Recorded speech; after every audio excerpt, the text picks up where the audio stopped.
So this question is about the efficacy of direct mail and folks saying we just throw it in the trash. Totally understand, but I'm going to use this question. Other folks have already replied to this comment and said, no, no, no, no, direct mail outperforms digital, da da da da.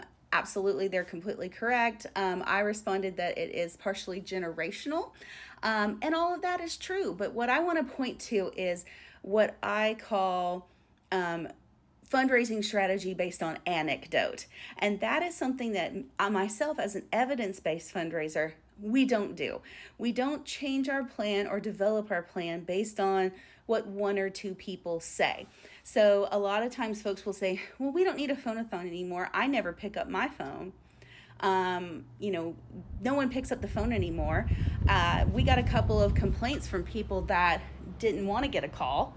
So we don't want to upset people, so we're just going to get rid of it. I don't open my mail, right? But what we're looking at is not individuals and how individuals behave. In fundraising, we are looking more broadly at the data.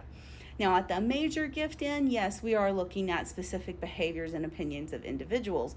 But when we are talking about annual fund and more broad-based fundraising, we are looking at patterns across the data.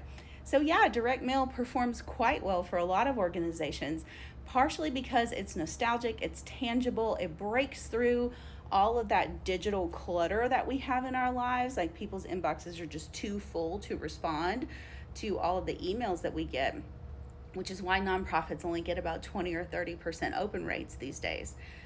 So, but, besides that, it's more about the perspective that we're not going to look and say, I do this or I do that, or people do this or people do that, or one or two people complained about this. Instead, we're looking at the data. We're looking at the returns. We're looking at the participation rate and the average gift and the cost to raise a dollar for that particular campaign.